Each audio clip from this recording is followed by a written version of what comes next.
Um, the Fall Institute Address is always considered sort of the unofficial launch of the fall semester after students have arrived and been on campus for a while and had their first weekend of parties, and is considered the unofficial launch of football season for those of you that have not been here for very long. But I'd like to welcome you. To get started, I'd like to recognize some of the distinguished guests that we have in the audience. I'm going to call on each of them and just ask that they stand and turn around so that people can attach a name with a face. But hold your applause, please, till the end. They're a sensitive lot, and they like to compare themselves to one another. So if you do that and someone gets more claps than the other ones, the counseling center is busy for quite some time. First, I'd like to recognize Rafael Bras, Provost. Stan, where is he? There he is. Lynn Durham, Assistant Vice President, Chief of Staff. Archie Irvin, Vice President, Institute Diversity. Bonnie Ferry, newest member of the Cabinet, Vice Provost in Graduate Education and Faculty Development. Pat McKenna, Vice President, Legal Affairs and Risk Management. Colin Potts, the Vice Provost for Undergraduate Education and Time Management. Dean Sheehan, Vice President, Government and Community Relations. John Stein, Vice President for Student Life and Dean of Students. And Steve Swant, Executive Vice President for Administration and Finance. So that's the Cabinet. Next, we have the Deans to recognize. Miriam Alavi, Dean of the Scheller College of Business. Nelson Baker, Dean of the Georgia Tech Professional Education. Steve French, College of Design Dean. Zvi Galil, Dean of the College of Computing and OMSCS Czar. Paul Goldbart, College of Sciences and Eclipse. Larry Jacobs, Interim Dean, College of Engineering. Catherine Murray Russ, Dean of the Libraries. And finally, and certainly not least, Steve McLaughlin, who as of the September 15th will be the new Dean of the College of Engineering.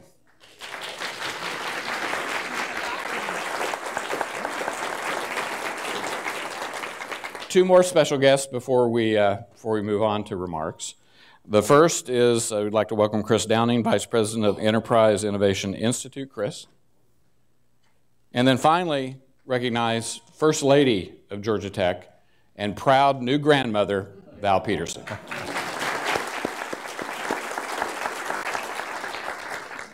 So our plan for the day is that Dr. Peterson is going to get up here shortly and deliver to you his address and his update.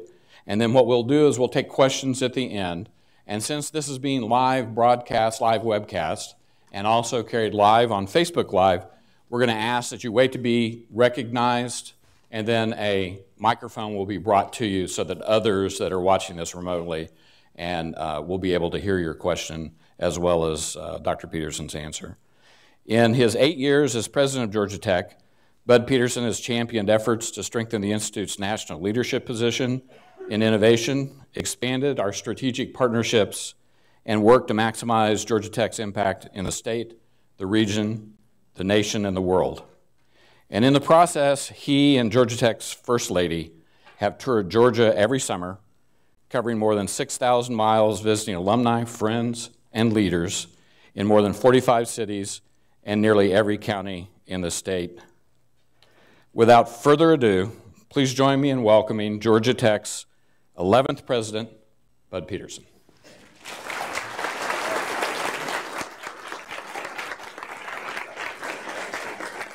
Thanks, Michael. It's great to be here. I want to thank all of you for coming out and braving the weather. I think we've got kind of the remnants of Hurricane Harvey here. And speaking of Hurricane Harvey, I just want to tell you, we've been in contact with a lot of our folks in Texas to understand what the situation is there. I know that Dr. Bras has talked to Reggie DeRoche down at Rice. We've been in contact with some of our alums. The folks in Paul Cohn's office have reached out to a lot of the students that we have from the Houston and the South Texas area, and we're kind of monitoring that and offering any assistance that we can. But it's great to have you here. I want to again thank you for coming, and most of all, I want to thank you for everything that you do to help make Georgia Tech the wonderful institution that it is today. I'm going to try to give you a little bit of an overview in about 30 minutes of some of the things that we've accomplished last year and some of the things that we plan for this year. Clearly, I can't cover all of the things that we've done at Georgia Tech even in a month, and so I won't try to do that. There will be a much more robust, the slides will be there with a much more robust written narrative of some of the things that we've done. As I was thinking about that before I came in this morning, I was reminded of, I met with one of our alums on the state tour this past summer, and he'd been out for a while, and he said that when he was at Georgia Tech, when he was a freshman, his professor walked in the first day and he held up the book and he said, "You're going to be responsible for everything in this book by the end of the semester. And anything that I don't cover in class, I'll cover on the exams." So we won't have any exams, but there'll be some additional material that I'm not able to cover today as we go through this, and so you'll see a little bit more robust presentation on the slide. As Michael mentioned, we started off the semester with a bang, or at least a quiet bang. Paul Goldbart arranged for a near total eclipse. We had about 4,000 students out on the Tech Green to watch the eclipse with glasses, courtesy of the College of Sciences, and what a great way to start the semester. You know, you think about your college experience and things that you remember. This is something that our students will remember for the rest of their lives, the first day of class, a near total eclipse here at Georgia Tech. Any conversation about Georgia Tech has to really start with the undergraduate student population. When you think of the best engineering research institutions in the country, I think people think of places like Caltech and MIT and Carnegie Mellon and hopefully Georgia Tech. But we're unique in a lot of ways. We're unique in that we're the only one of those four that's a public institution. We're the only one that participates in D1 athletics, and we graduate more undergraduate students than the other three combined. We have spectacular undergraduate students. We welcome them at the freshman convocation on Sunday evening. We actually welcomed their parents Sunday afternoon, and then welcomed our incoming freshmen and transfer students on Sunday evening. It's a great group of students. If you think about what's happened with applications and the quality of our students just over the course of the past 10 years. 10 years ago, we had fewer than 10,000 applications, about 93 applications for the freshman class. This year's freshman class, we had 31,504 applications. Percentage of women in the freshman class has gone from 32% to 43% in this year's freshman class. And percentage of underrepresented minorities has gone from 12% to 17% in the freshman class. So we're moving everything in the right direction. We're getting applications from students that are just spectacular. And the thing that's really differentiating who our folks from admissions admit to Georgia Tech is not so much what their SAT score is or what their grade point was in high school, because when you're in the 1450 SAT range, there's really no statistical difference in terms of success between a 1450 and a 1400. 1450 and 1100, yeah, there's a difference, but when you get up in that rarefied atmosphere, the thing that really makes a difference about who gets admitted to Georgia Tech is the things that they're involved in. What type of leadership activities, what type of service activities are they involved in? And that helps to differentiate who we admit in our freshman class. But a great, great group of students. We welcomed them, and then this past Sunday we had Tea Night, which is an event that's hosted by the upper class students to try to teach the incoming freshmen and the transfer students about the traditions at Georgia Tech. And so Val and I went over to welcome them, and we welcomed them, and I said, "Are there any freshmen here?" And they all cheered and waved their hands. And I said, "Welcome, you are the best qualified and one of the most diverse freshman classes in Georgia Tech history for the 9th year in a row." And I said, "Are there any sophomores?" And they waved a little bit, and I said, "Welcome, you're the second best qualified freshman class." In terms of graduate admissions, we've seen the same types of things in graduate admissions. We have about 29,500 students enrolled at Georgia Tech this semester.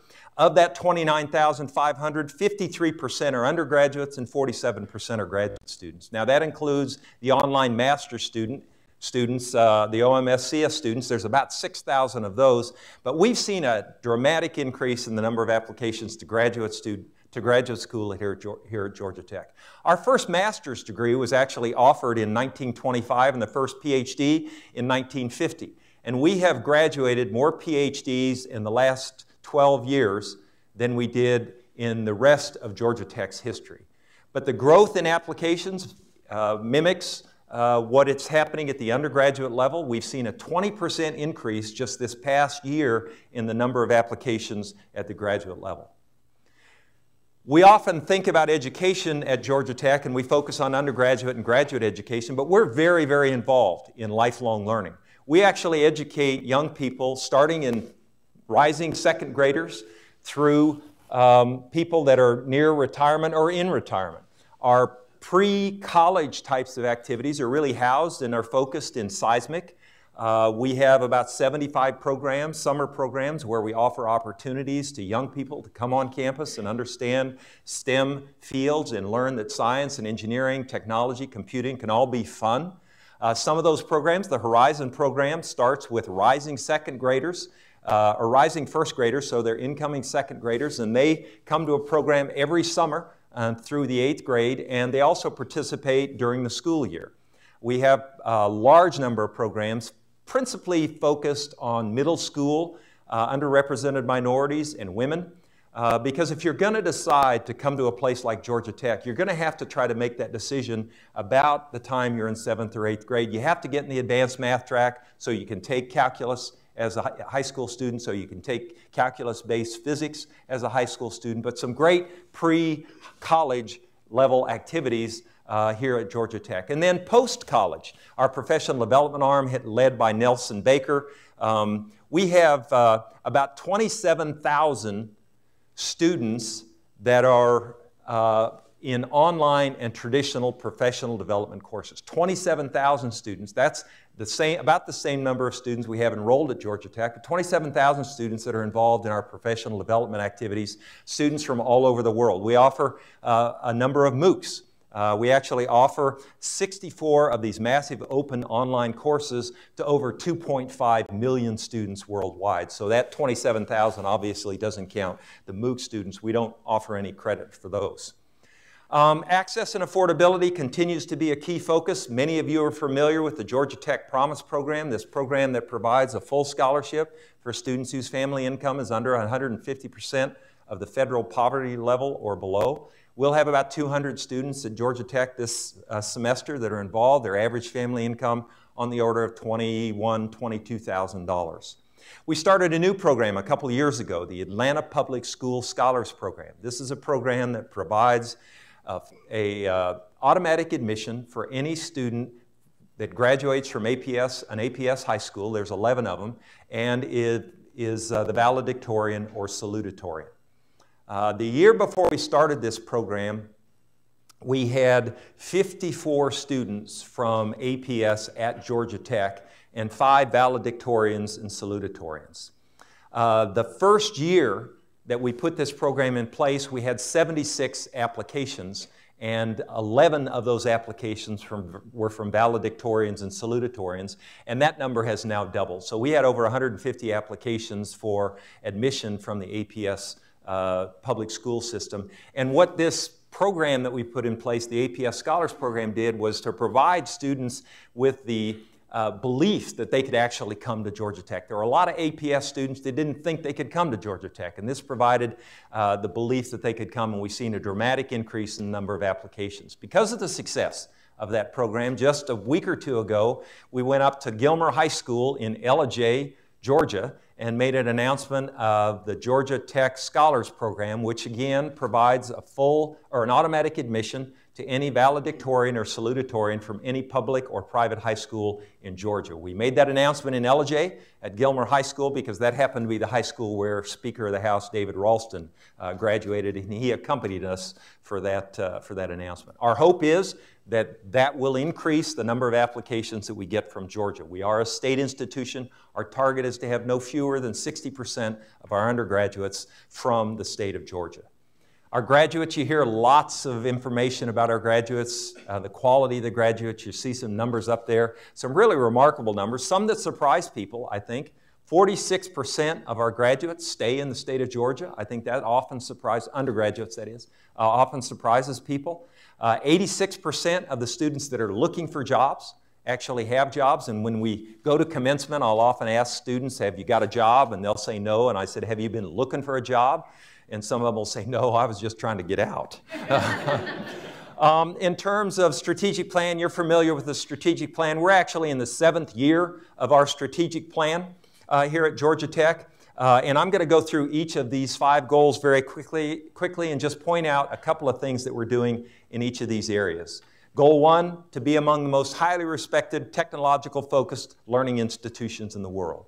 And we've got a number of activities that are underway and in process to try to help us accomplish that goal. Living and learning communities, a big focus between Dean John Stein and Vice Provost Colin Potts to look at how we can create a living learning community in our residence halls. This is where students come in, they have a specific topic that they're interested in, and they live together and talk about that topic, have some classes often in the residence hall where they're located, and that we think will help us continue to expand and improve our freshman to sophomore retention, which is at 97%.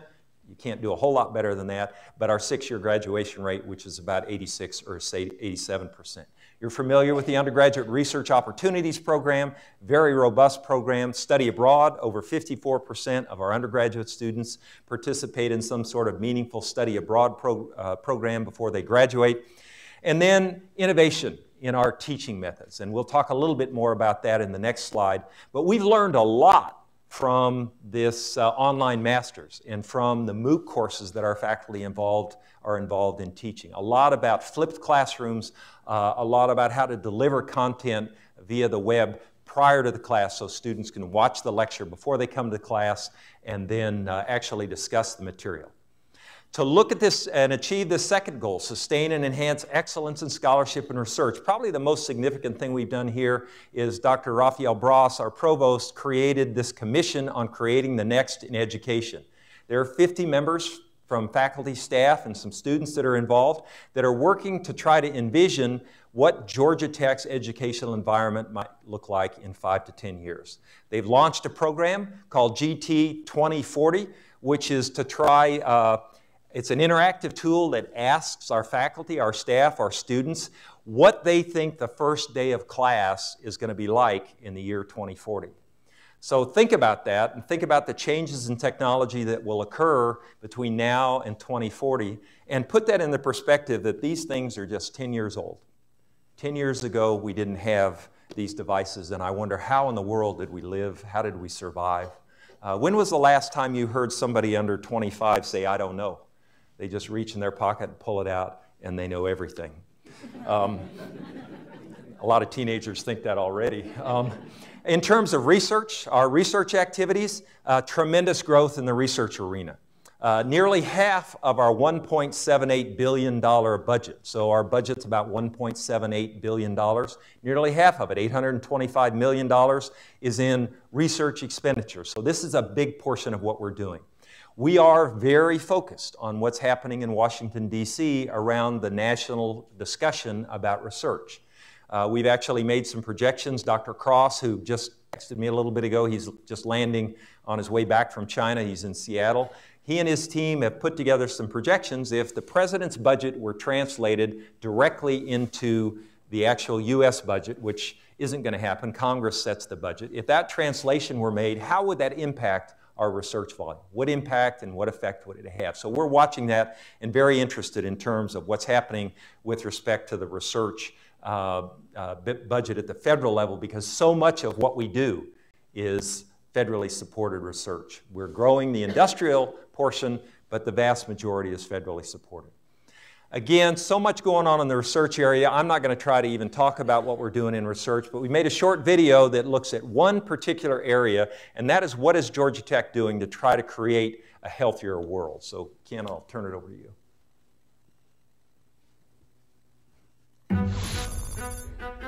At Georgia Tech, we're helping create a healthier world by developing the next research advances in diabetes treatment, vaccine administration, and cell-based therapies.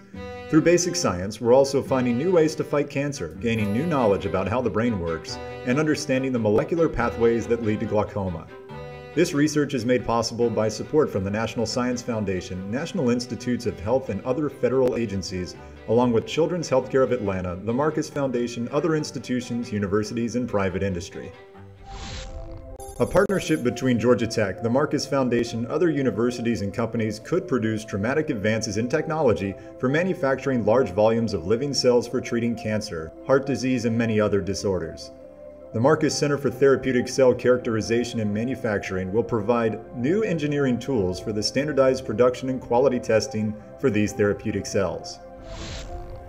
A Georgia Tech team is working on glaucoma, the second leading cause of blindness.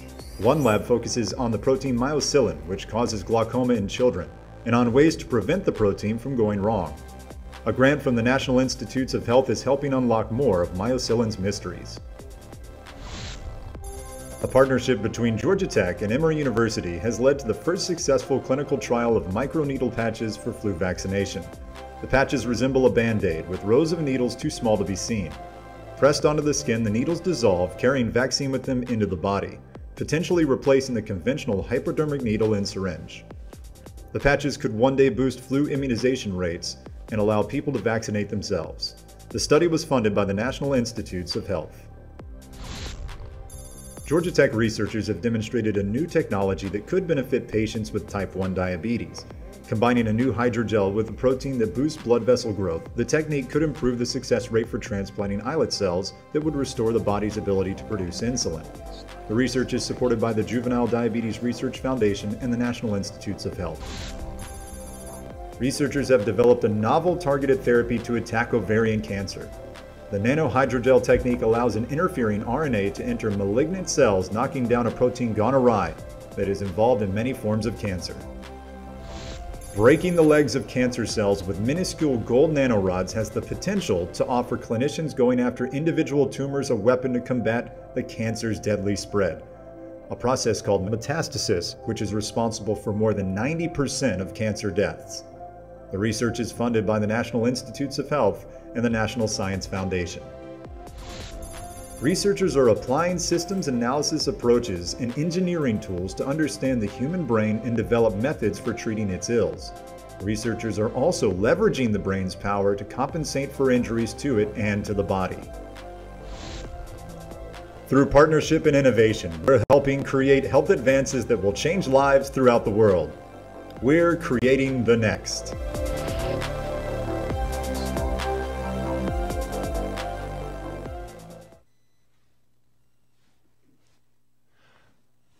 Okay, third goal. So a lot going on in that area. That's just what we're doing in the health area, in medicine and biomedical engineering through a great partnership with Children's and Emory University, the things that are going on there.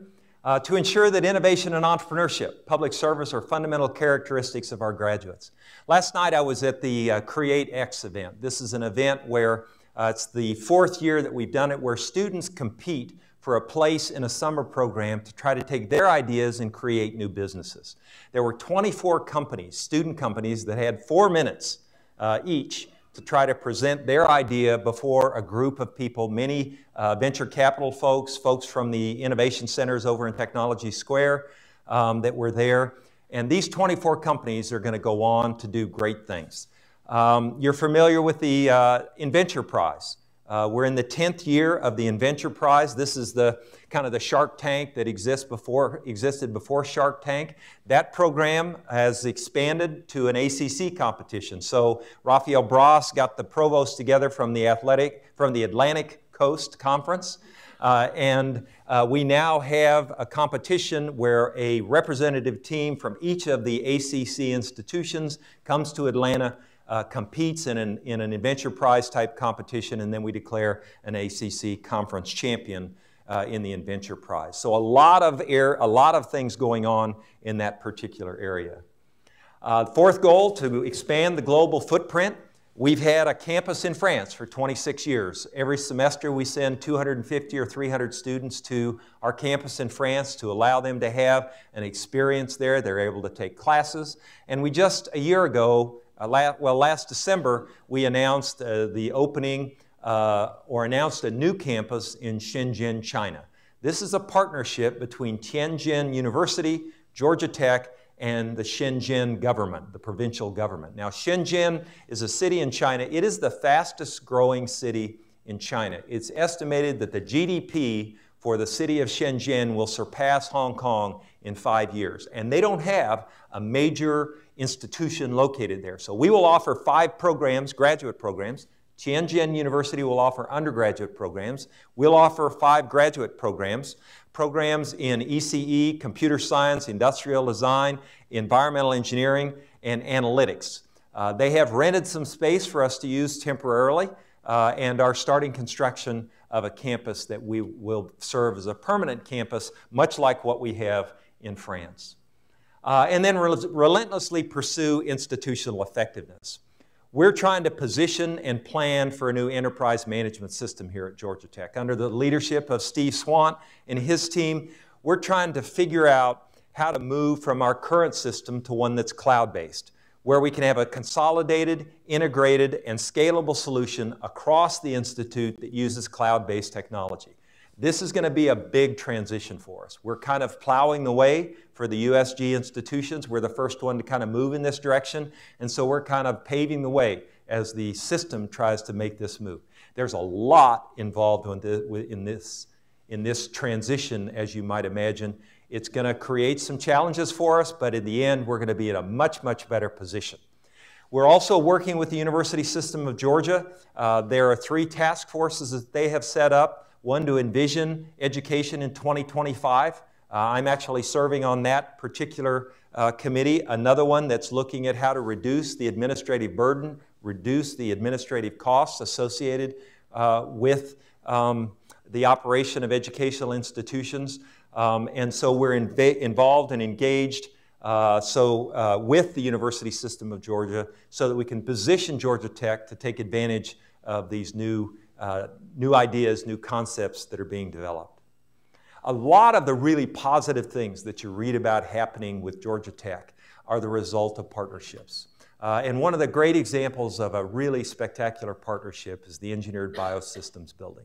This is a new facility. We opened it about 2 years ago, and it's the result of a partnership between Georgia Tech, the state of Georgia, and Children's Healthcare of Atlanta.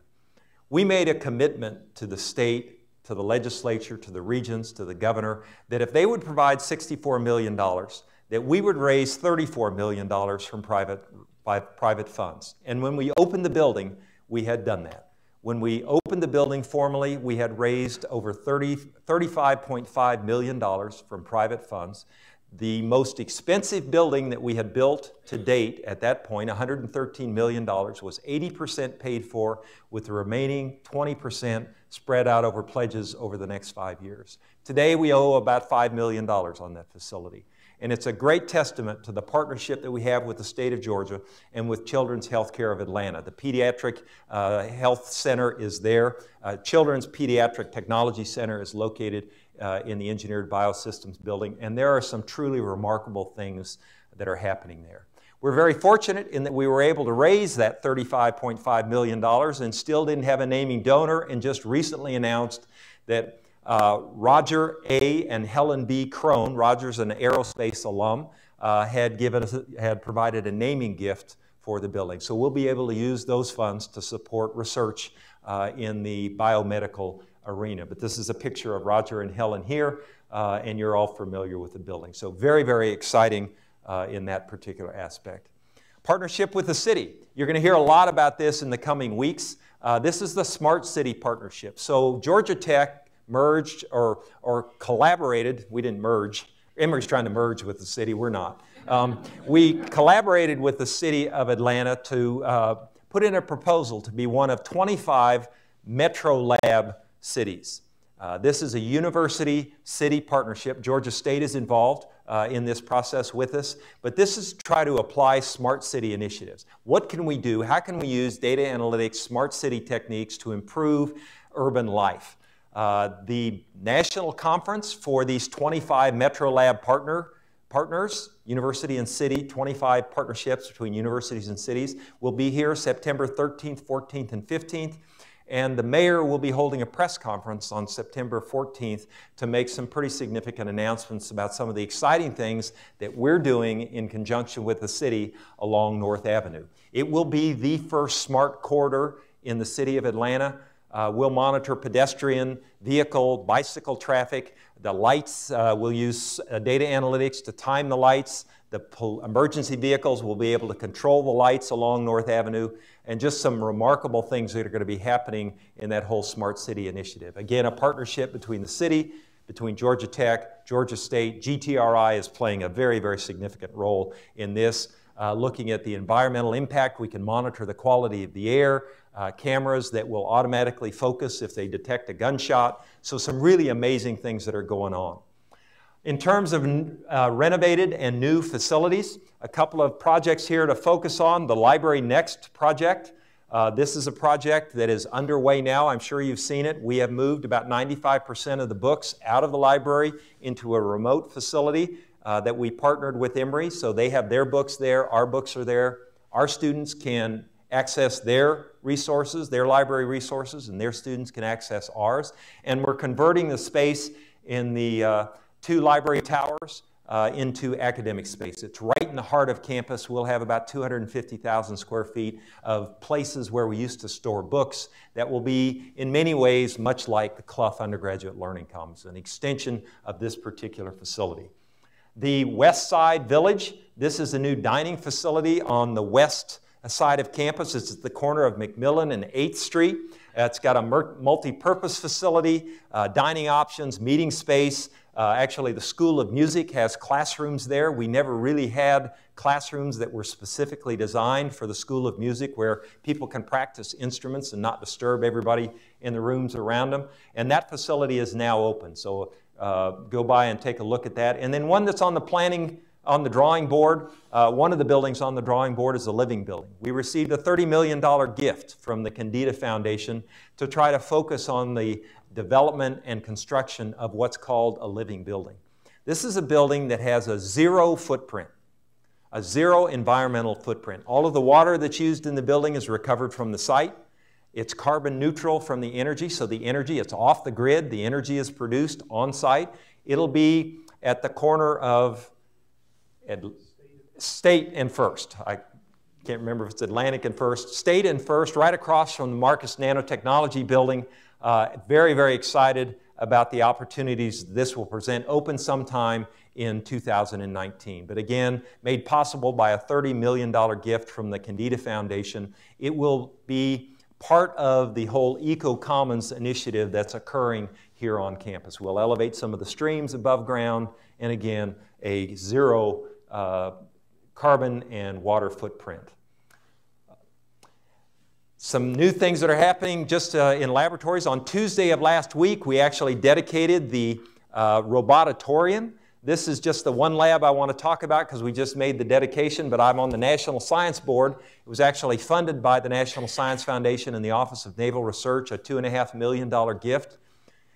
What's interesting about this is Magnus Egerstad here. It's kind of his playground or his sandbox, if you will. It's a large table, and it's got multiple robots. There's also robots that fly, drones that fly around, and he and anyone in the world can task this group of robots to do a specific task. So it's not like you tell this robot to go from this point to this point. You tell the robots, the example they used was create the block G, like on my lapel. And this swarm of robots senses what the other robots are doing and creates this block GT. So one robot may say, oh, I'm going to this spot, and then it notices that somebody, I guess it's not a somebody, another robot's going to this particular location, and they adjust what they're doing. And you can think of all kinds of applications. One that's perfectly applicable now is in disaster recovery. You've got a swarm of robots that has a particular task to try to rescue people or locate people that need to be rescued in Houston. Some question, we may be able to try and replicate Paul Johnson's spread offense with these robots, but we haven't got there yet. But very, very exciting. Front page of the Wall Street Journal.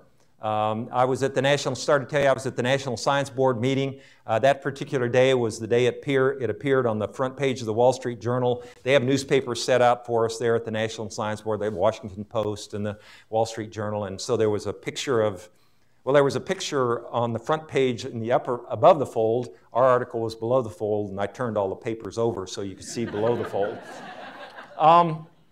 Heard a lot about corporate innovation centers continue to grow. What's amazing about this area in Technology Square, the oldest corporate innovation center is less than 5 years old, Panasonic. That's the oldest one, and today there's 20.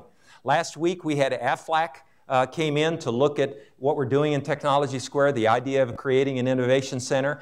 BMW is here today. I met with them this morning, and we've got another company coming in next week to explore that. So huge growth. Again, an outgrowth of the strategic plan where we said, what are the advantages that we have here in Atlanta that we can leverage to try to improve the relationship that we have with business and industry. In Technology Square, the fact that the Scheller College of Business is located right there across the street or catty-cornered from the Synergy building adds a whole new dimension of the relationship that we can have with these large corporations and their small innovation centers located in Technology Square. And then the additional growth in Technology Square, I'm sure you're aware, we recently purchased the Biltmore Hotel. About 260,000 square feet. There's 40-some, maybe 45 or 46 startup companies in the Biltmore Hotel. The foundation has purchased that, and we're managing that and those startup companies.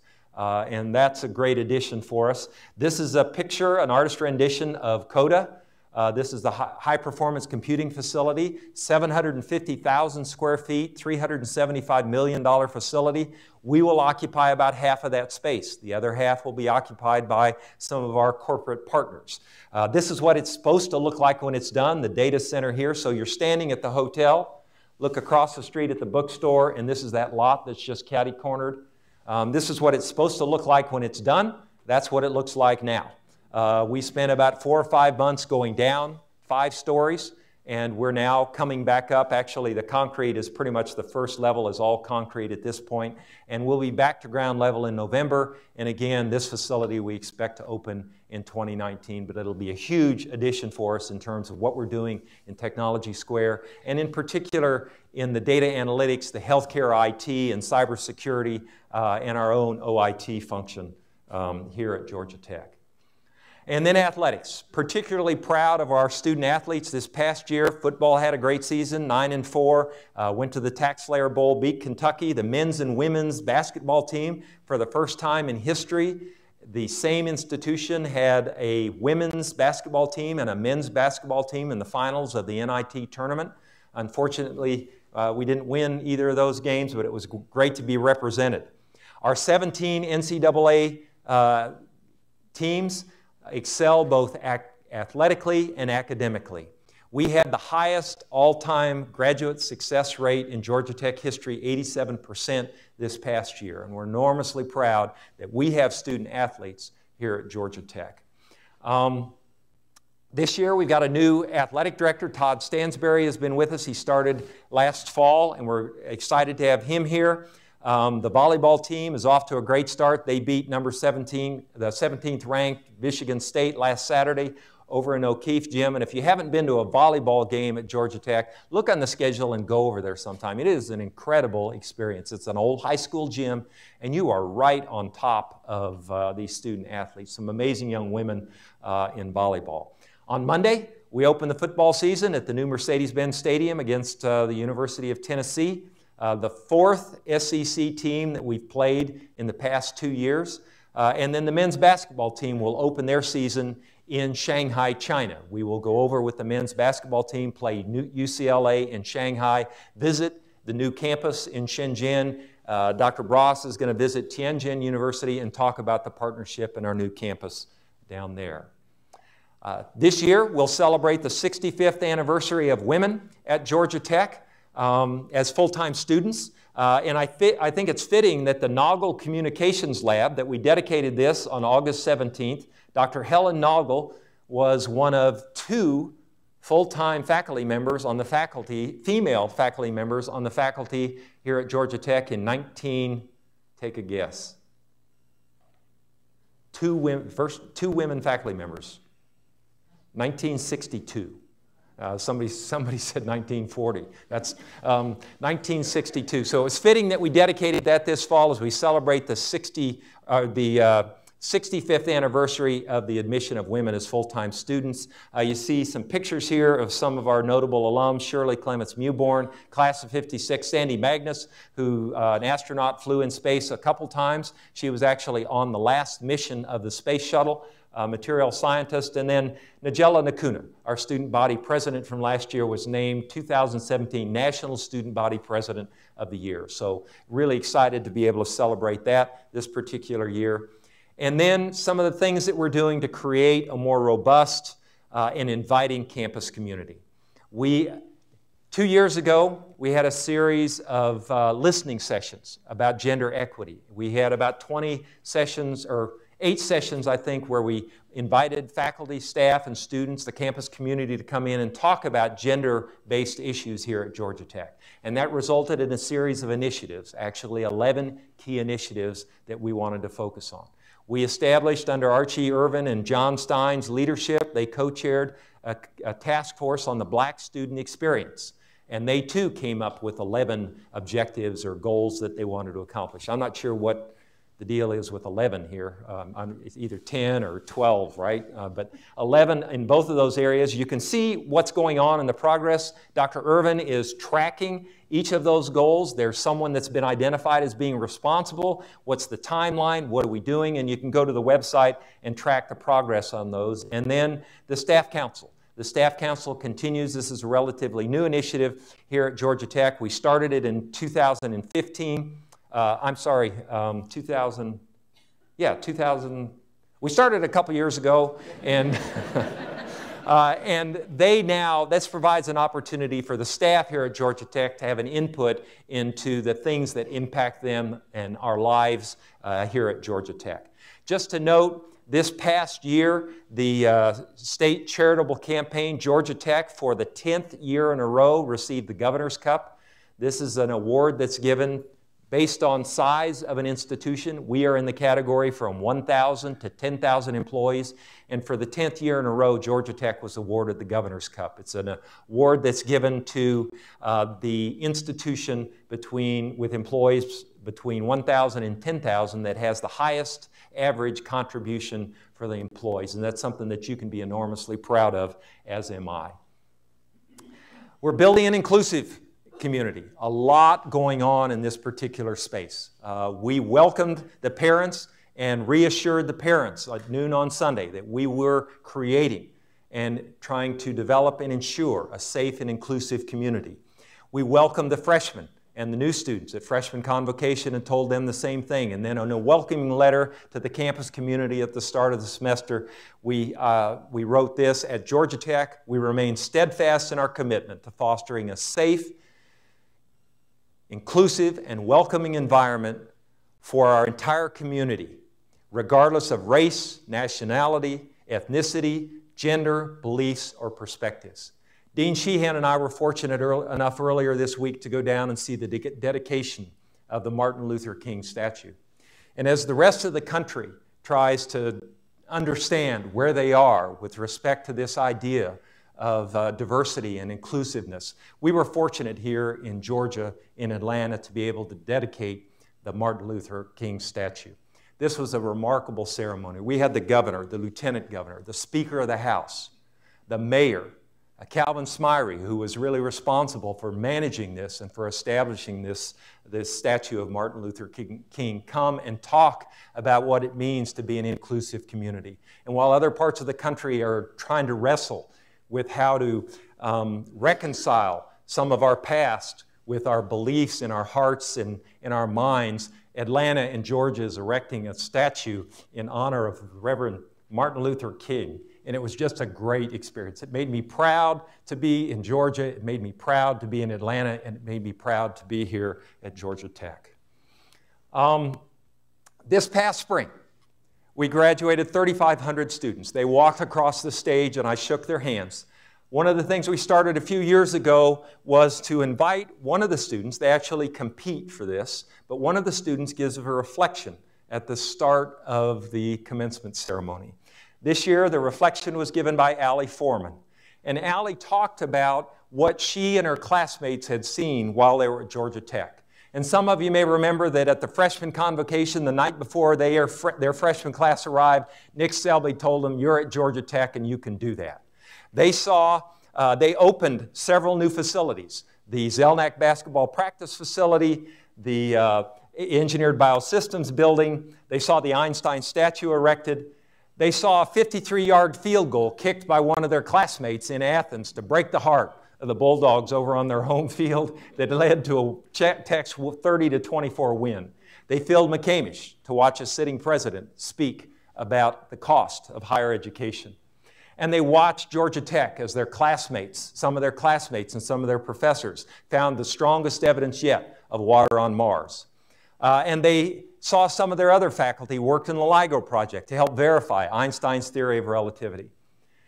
But what was most important to me as I sat there on stage and listened to Allie Foreman talk about everything that they'd seen, what really struck home to me was what these young people are going to do in their lives and the things that they're going to see. They're going to cure cancer. They're going to see interplanetary space travel become a reality. They're going to resolve the issues around climate change. And they're going to do all of these things because of the education that they have received here at Georgia Tech, because of the opportunities that you, as members of the faculty and the staff, have provided them. And for that, I'm eternally grateful. Thank you very much. We'll be happy to take some questions.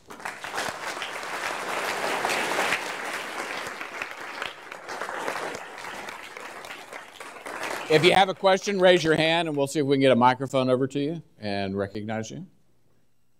Got one in the back. Okay, thank you. So, President Peterson, thank you for your address. My name is Leonid Bunimovich. I am from mathematics.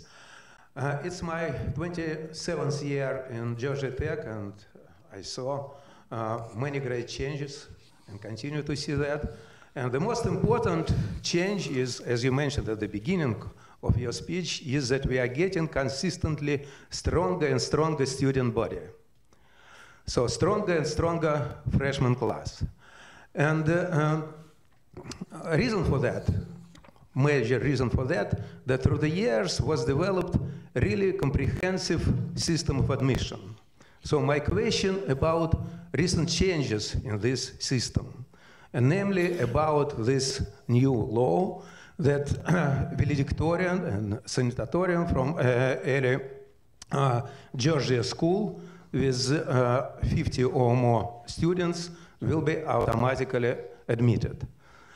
So our system is comprehensive now, and one of the major criteria is how many challenging classes, courses, AP courses, college level courses students were taking. On another hand, routinely valedictorian is defined as the one who has greatest GPA. Yes? Yes. So here is profile of our incoming class this year, 8 to 13 college level classes. So question is concrete. Suppose we have two applicants. One is valedictorian who had so I think I understand where you're going. Yes. So let me try to answer your question. Exactly. So we used to admit person with 10 advanced courses. Now we automatically admit valedictorian who has a few percentage higher. Why it doesn't hurt our system? Okay, I don't believe it'll hurt our system. We've done an analysis, we've looked at it. The issue here is to provide an opportunity for students that may not have the same educational opportunities in some place in South Georgia that students at Lovett or Westminster have. These students are the top students in their class. If they went to a high school that offered 15 or 20 AP courses, then they'd probably enroll in those 15 or 20 AP courses. But they probably are at a school in many places in Georgia that don't offer that many courses. So we're convinced, I'm convinced, that these are students that are outstanding students. We deny admission to a huge number of students that I have absolutely no question could come to Georgia Tech and be very, very successful. So this is an effort on our part to try to make sure that students aren't prohibited from very best students aren't precluded from coming to Georgia Tech just because they happen to grow up in a community that doesn't offer as many AP courses or as many challenging courses as otherwise. We'll watch this, but I don't have a concern at all that this is going to impact the quality of the students that we will have here at Georgia Tech. So thanks for your question. Happy to talk to you a little bit more about it. We can put you in touch with Paul Cohn, who's done a lot of work on this with Dr. Bross. Other questions? I've got a quick video I want to show you at the end, but it's... Got one up there. Yes, sir. Hi, President Peterson. I just wanted to say thank you for doing this. And backing off of the question that you got before,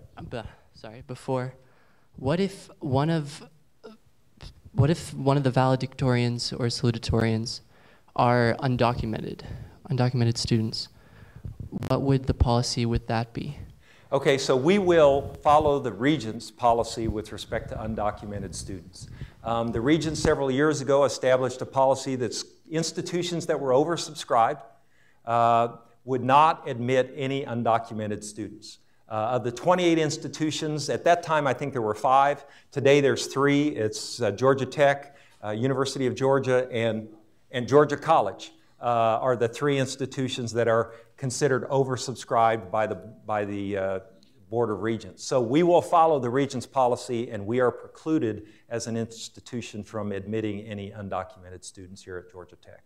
They can attend one of the other 25 institutions. They do have to pay out-of-state tuition to attend those, but that is Regents' policy here, so we'll adhere to that.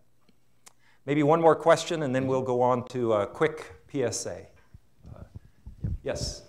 Sorry, I had this typed up.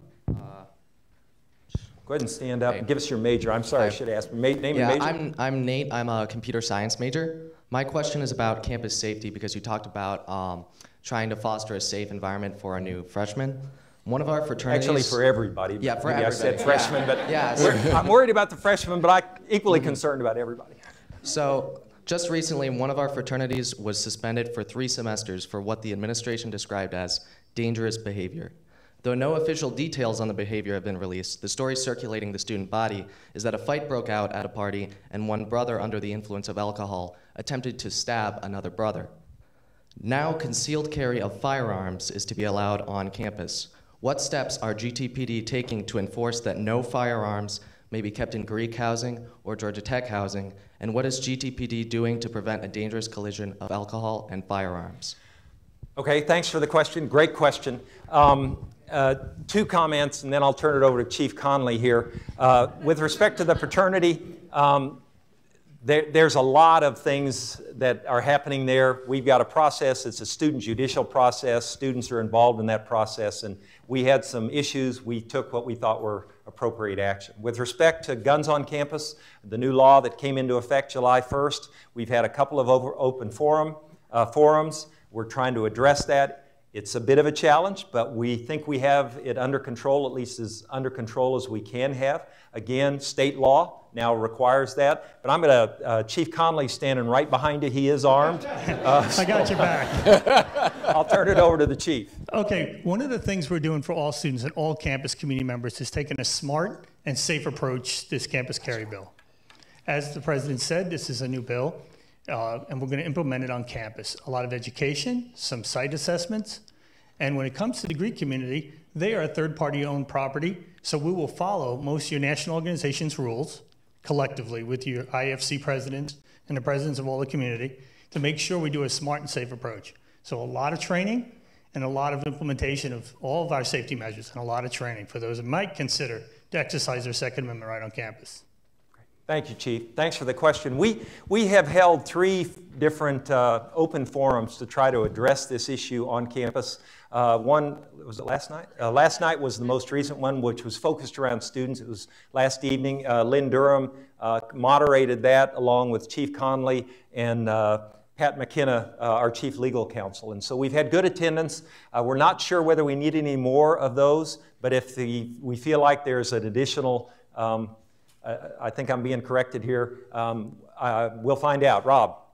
No, if you want any more information, go to our website and call on us, and we'll be there. We'll come out to any unclear, just call. Great, thanks, Rob. So again, if you have any, if your unit would like to have someone from the Georgia Tech Police Department to come out and talk about the open carry, campus carry law, Rob and his team is happy to come out and do that. So again, before I turn you loose, I want to just take a minute. Each year we put together a public service announcement. This is what's shown during the football games when they're on national TV, basketball games and those types of things. So I'll turn it over to you, Ken, and let you show us this year's public service announcement.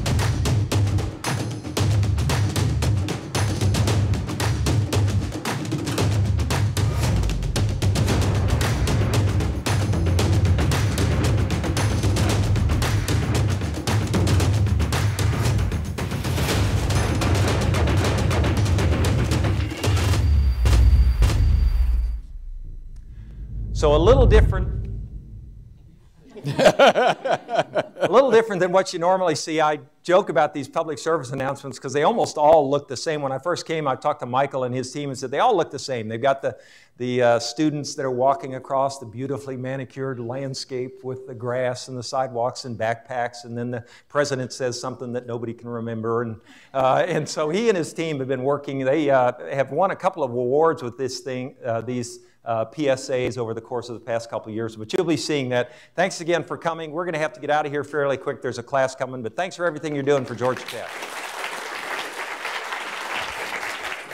One last thing, I just want to remind everybody the President's presentation will be on his website later today.